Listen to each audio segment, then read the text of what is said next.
안녕하세요. 부르디유의 강의 제6편. 이 강의에서는 부르디유는 누구인가 생애와 주요 저서를 살펴보고요. 이어서 앞 강의들에서 하지 못한 장에 대해서 잠깐 얘기해 보려고 합니다. 피에르 부르디유의 누구인가 생애와 저술을 소개하기에 앞서서 부르디유의 학문과 사상에 대한 글을 먼저 소개하려고 하는데요. 그 이유는 여러분들이 부르디유가 어떤 시기에 어떤 시대적 배경에서 살면서 어떤 일을 했는지 좀 큰 그림을 그려보면 좋겠다는 생각을 했기 때문이에요. 인용입니다. 이처럼 부르디유의 학문과 사상은 프랑스 사회의 제도적 모순과 권력 지배에 대한 저항 정신으로부터 출발한 것이다. 일찍이 부르디유 스스로도 자신의 학문은 사회투쟁을 위한 도구라고 말하기도 했는데 이러한 점에서 그는 종종 사르트르와 비교되곤 한다. 왜냐하면 두 사람 모두 그저 상아탑에 묻힌 채 학자로서 진리를 찾는 일에 열중하기보다는 지식인으로서 사회의 병리적 문제를 해결하는 데 적극적으로 동참하고자 했기 때문이다. 그러나 사르트르가 파리의 귀족 가문 출신이었던 반면 부르디유는 농촌의 소부르주아 가정 출신이었으며 또한 사르트르가 인류의 보편적인 가치를 지식인이 추구해야 할 대상으로 생각한 반면 부르디유는 구체적인 현장에서 사회적 약자들의 권리를 보호하는 것이 지식인의 임무라고 주장했던 점에서는 차이를 보이기도 한다. 또한 두 사람 모두 진보적 지식인으로서 마르크시즘을 통해 자신의 이론적 기반을 구축했으며 철학에서 출발해 문학 비평과 같은 다양한 분야에서 탁월한 업적을 남겼다는 점에서 매우 흡사하다. 그러나 부르디유는 끝내 공산당에 입당하지 않았다. 이는 당시의 프랑스 지식인 사회의 분위기에 비추어 볼 때 대단히 이례적인 것이었다. 부르디유의 생애와 저서. 부르디유는 1930년 프랑스 남서부에 있는 피레네 지방에서 태어났는데요. 그의 집안은 농촌의 서민적 전통이 깊이 배어있는 전형적인 소부르주아 집안이었다고 합니다. 1951년 파리의 고등사범학교에 입학합니다. 프랑스의 교육제도를 찾아보니까 말이죠. 고등교육기관의 종류가 여러 가지가 있네요. 우리가 영어로 유니버시티라고 부르는 것이 있고요. 그랑세꼴이 있는데 유니버시티보다 이 그랑세꼴이 더 사회적인 명망이 있는 엘리트 교육기관이라고 합니다. 이 그랑세꼴은 계열별로 에콜 폴리테크닉, 국립행정학교, 국립고등사범학교로 이루어져 있는 것 같아요. 엘리트 교육기관이기 때문에요. 들어가기도 힘들고 또 우리가 공부하다가 나오는 프랑스의 저명한 학자들이나 뉴스에서 듣게 되는 프랑스 고위 관료들에는 이 학교 출신들이 많이 있습니다. 그랑제꼴이요. 부르디유가 이 고등사범학교에 입학한 것이죠. 지도를 찾아보니까 말이죠. 여기가 파리고 여기가 피레네 산맥인데요. 피레네 산맥이 스페인과 국경을 이루는 것 같아요. 프랑스 영토가 이렇게 되니까 그냥 눈으로 봐도 파리에서 제일 먼 곳인 것 같이 보이죠. 그러니까 자란 곳에서 굉장히 먼 곳으로 유학을 온 거예요. 파리 고등사범학교가 아주 소수의 정예만 선발하는 학교이다 보니까 부르디유의 고향에서는 큰 자랑이었겠지만 부르디유에게는 아주 낯설고 적응하기 어려운 환경이었을 것 같습니다. 학교를 다니면서 부르디유는 귀족적이고 권위적인 파리의 학교 제도나 입학 제도에 대해서 매우 비판적인 생각을 갖게 되었다고 하는데요. 이때 경험이 후에 부르디유의 학문 방향에 커다란 영향을 미치게 됩니다. 1955년 교수 자격을 취득했고 이어서 당시 프랑스의 식민지였던 알제리 대학의 조교수로 취임했습니다. 1961년 프랑스로 돌아와서 소르본 대학, 릴 대학에서 강의했고 1964년 고등연구원의 연구 책임자가 되었습니다. 유럽 사회학 연구센터를 설립했는데요. 1970년대 중반까지 부르디유의 연구 작업들은 말이죠. 대부분 이 연구센터에서 함께 연구한 소장학자들과의 공동작품이라고 합니다. 1960년대 초반부터 70년대까지 발표한 주요 저작들은요, 주로 교육학하고 관련된 것들이었다고 하는데요. 대표적으로는 상속자들하고 재생산이 있습니다. 둘 다 파세롱과의 공동 저작이에요. 여기서 잠깐 당시 상황에 대해서 살펴보겠습니다. 1960년대에 일어난 중요한 역사적 사건들이 많이 있는데요. 그 중에 하나가 1968년에 가시적으로 정점을 찍은 68혁명 또는 68학생혁명 또는 68운동 등으로 불리는 것이에요. 이 68혁명이라는 것은 프랑스에 국한된 것이 아니고요. 전 세계적인 현상인데요. 여기서 다 설명할 수는 없고 프랑스 얘기만 하면 파리의 5월이라고 알려진 거예요. 이에 기폭제가 된 것들이 많지만 프랑스 국내 문제들 중에는 체제에 대한 순응과 복종, 무기력하고 위계적인 사회질서, 열악한 노동자와 청년들의 삶의 조건, 프랑스 지배계급의 냉소적이고 엘리트주의적인 경멸 등등 이런 것들이 있는데요. 물론 직접적으로 학교 내 문제, 예를 들면 시설 문제 같은 것도 포함되어 있었습니다. 상속자들하고 재생산, 이 두 저술은 모두 프랑스의 교육제도를 비판한 책입니다. 그런데 이 브루디에와 파세롱의 저작 상속자들이 말이죠. 1968년 당시 대학생들이 소르본 중심의 대학 서열 제도를 비판하고 전면적 개편을 요구하는데 중요한 이론적 지침서 역할을 했다고 합니다. 68 학생운동의 영향으로 말이죠. 그 뒤인 1971년 1월에 파리 대학은 독립적인 10여 개의 대학으로 나뉘어졌다고 하고요. 파리 제1대학, 파리 제2대학, 제3대학 이렇게 말이죠. 1979년에는 판단의 사회적 비판이라는 부제가 붙은 저서 구별짓기를 내놓았는데요. 이 저서로 보르디유는 프랑스 학계를 대표하는 최고의 지성인으로 인정받았습니다. 1981년 우리나라로 치면 대한민국 학술원에 해당하는 꼴레주 드 프랑스 사회학분과 위원장으로 취임했고요.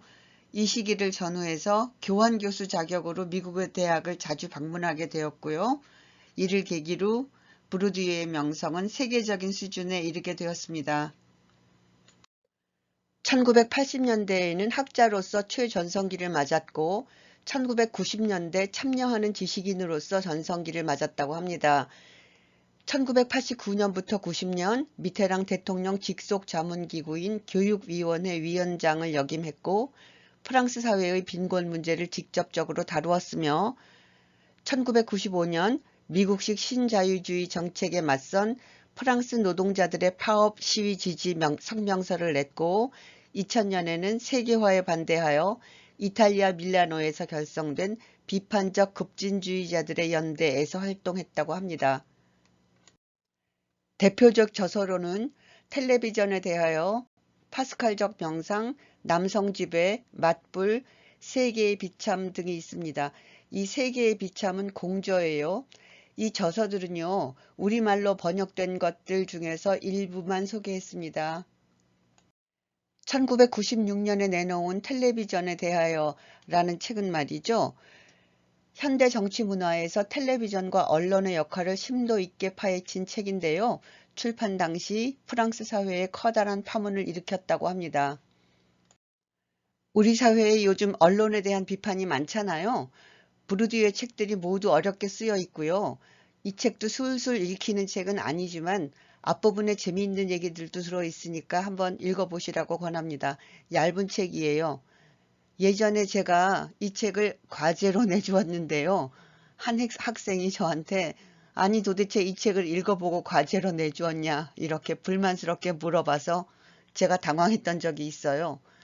과제를 내줄 때 저는 이 책은 내가 읽은 책이다, 아니다 모두 얘기하는데 아마 그 말을 할 때 그 학생은 없었나 봐요. 뭐 술술 읽히는 책만 읽는 거는 아니잖아요. 다시 인용입니다. 그러던 중 그는 지병으로 2002년 1월 23일 파리에서 사망했다. 부르디유의 죽음을 두고 르몽드지는 프랑스 최고의 지성이 세상을 떠났다며 슬퍼한 바 있다. 프랑스뿐만 아니라 영미학계에서도 그에 대한 연구 서적과 해설서들의 출간이 이어지고 있다. 지금까지의 내용은 홍성민 취향의 정치학에서 거의 발췌 또는 직접 인용했습니다. 이 책의 부제는 피에르 부르디에의 구별짓기, 읽기와 쓰기이고요. 직접 인용해서 줄바꿈은 제가 한 것입니다.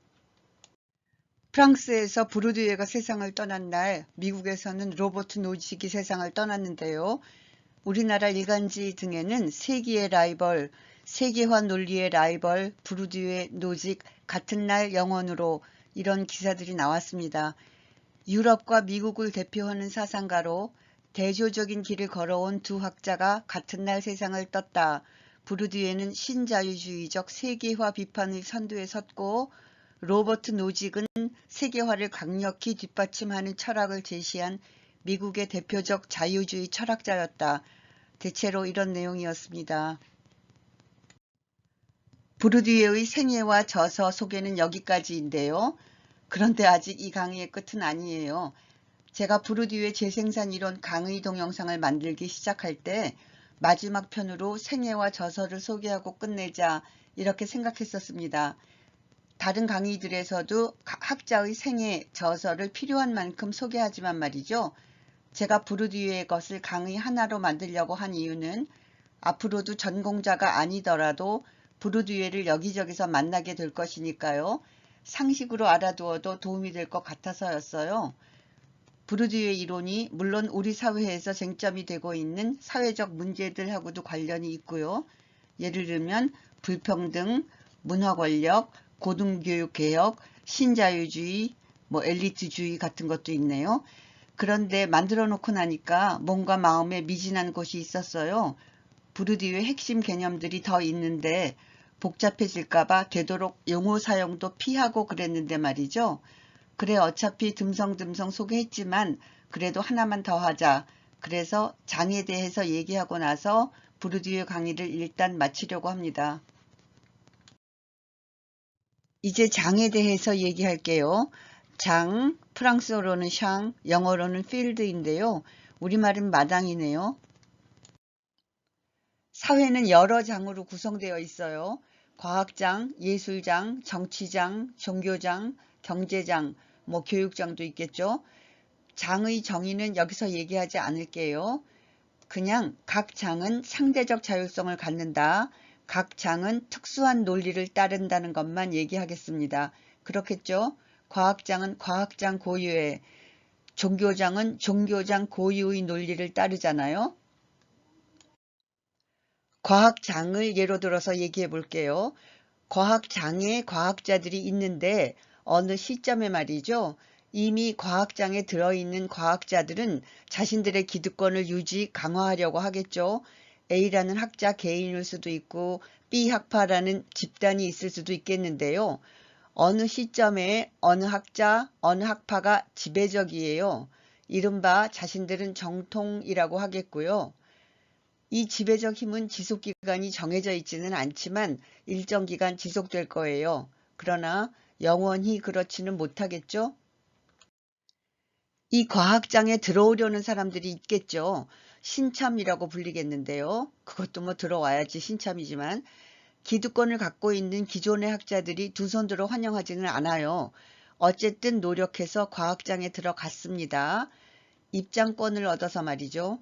겨우 들어갔는데 이 신참들은 기존 지배적 학파 이론의 줄을 설 것이냐 아니면 기존의 이론을 비판하고 자신의 이론이 우월하다는 것을 입증해서 언젠가는 기득권자들의 인정을 받아내야 하느냐 선택해야 되겠죠. 그러니 어떤 경우든 새 도구, 새 연구 방법론을 내놓아야 되고요. 내놓기만 하면 되는 것도 아니고 인정을 받아야죠. 이게 더 낫단다 또는 기존의 이론이 틀렸어 등등 이걸 부르디에는 보전 대 전복이라고 합니다. 한마디로 밥그릇 싸움이라고 하면 되는 것을 참 길게 얘기하죠. 그런데 이들은 서로 싸움만 하냐? 협조도 합니다. 협조는 왜 하냐? 협력은 왜 하냐? 자신들이 속해 있는 과학장이 크게 위협을 받으면 안 되죠. 즉, 큰 판을 깨면 안 되는 거잖아요. 그러면 장내에서만 인정을 받으면 되냐? 그것도 아니에요. 장외의 인정도 받아야 합니다. 경제장, 언론장, 정치장, 교육장 등등의 인정을 받으려고 또 투쟁해요. 자신들이 갖고 있는 과학과 관련된 지식이라는 자본을 다른 자본으로 전환시켜서 더 많은 이득을 봐야 하니까요. 전환시키려는 자본이 사회적 자본이든 경제 자본이든 또 다른 형태의 문화 자본이든 말입니다. 학파들이 싸우고 대학끼리 싸우고 학자들도 미국에서 공부한 사람들, 유럽에서 공부한 사람들, 국내에서 공부한 사람들 누가 기득권을 갖고 있으면 그걸 갖고 있겠다. 갖고 있지 못한 사람들은 그걸 내 걸로 만들겠다. 그러려면 경제계, 언론계, 정치계, 교육계 등등의 인정을 받고 지원을 받아야 되겠죠? 이런 일들은 이미 우리가 현재도 직접 간접으로 경험하고 있는 것이니까 다들 아시는 거죠? 구체적인 예는 끝도 없이 많겠지만 저는 솔직히 더 예를 들고 싶지는 않습니다. 그 대신 제 얘기를 하나 해볼게요. 예전에 아는 사람들과 이런 대화를 나눴던 적이 있어요. 그 전날 TV에서 본 어떤 영화 얘기였는데요. 제가 무슨 영화가 그래? 결말이 분명하지가 않잖아요. 주인공이 죽었다는 거야. 뭐야. 나는 이렇게 끝이 모호한 영화는 머리가 아파서 싫어요. 이런 얘기를 했더니 한 사람의 반응이 그래요? 그 영화 굉장히 철학적인 영화인데 땡땡 씨는 인생을 잘 모르네. 이 말을 한 사람은 철학도였고요.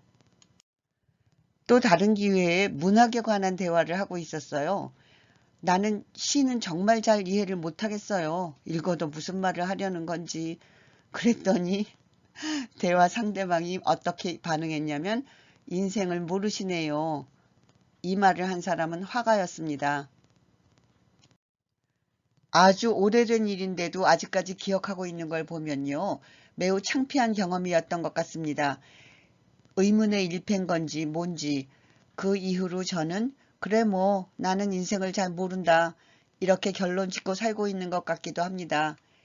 부르디유의 이론을 갖다 붙여보면 저랑 대화한 사람들은 자신이 속한 장을 옹호한 것이죠. 제 아비투스가 고급, 정통 아비투스가 아니라는 의미가 포함되어 있기도 하고요. 부르디유의 용어로 장과 아비투스의 공모라고 한답니다.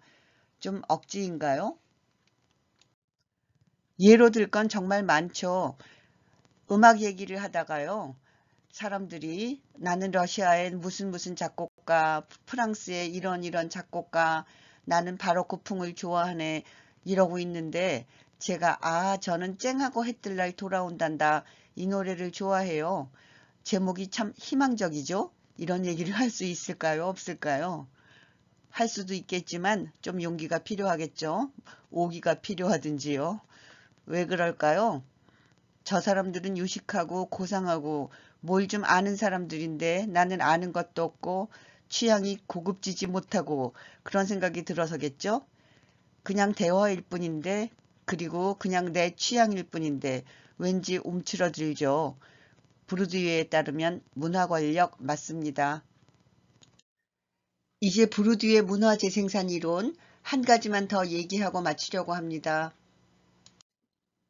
부르디유의 이론에 대한 비판은 전 강의에서 간단하게나마 다루었고요. 이제 남은 물음은 이 이론을 한국 사회에 적용할 수 있는 것인가, 한국 사회에 적용할 때 있을 수 있는 문제점이 있는가 하는 건데요. 말할 것도 없이 연구 대상이 다르니까 부르디유의 이론을 갖고 한국 문화를 이해하고 설명하는데 그대로 적용할 수는 없다는 견해들이 우세하죠. 부르디유의 연구의 대상이 된 프랑스에서 계급 구조화의 역사는 300여 년이 넘는다고 합니다. 프랑스에서는 또 아주 오래전부터 궁정문화가 발달했잖아요. 그래서 특정 집단이 영위하는 예술, 생활양식 등 이른바 고급으로 분류되는 문화, 고급, 귀족적이라고 불리고 정통문화라고 받아들여지는 그런 문화가 존재한 반면 한국은 프랑스와는 다른 역사적 경험을 갖고 있잖아요. 한국은 조선시대의 양반문화라는 것이 있었지만 19세기 말 20세기 초에요. 급격하게 외래 문화가 밀려 들어왔고 이어서 일제강점기 전쟁 등을 겪으면서 고급 문화로 인정받았던 양반 문화, 지주계급의 문화는 기득권을 상실했습니다. 뿐만 아니라요. 급격한 사회변동 속에서 사회이동도 활발하게 일어났잖아요.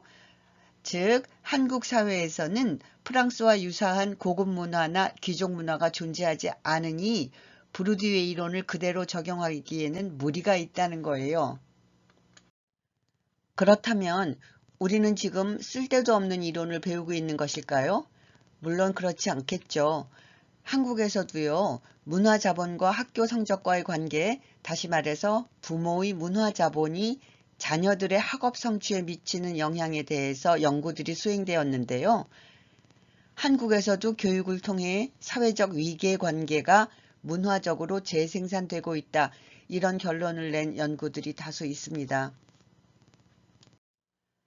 참고 문헌은 부르디유의 파세롱 재생산, 부르디유의 상징폭력과 문화 재생산, 부르디유의 구별짓기, 강창동 교육사회학의 이해, 김기석 문화재생산 이론, 김동일 피에르 부르디유, 홍성민 취향의 정치학, 알리 왓킨스 1968 이외의 여러 개론서들을 참고했습니다. 감사합니다.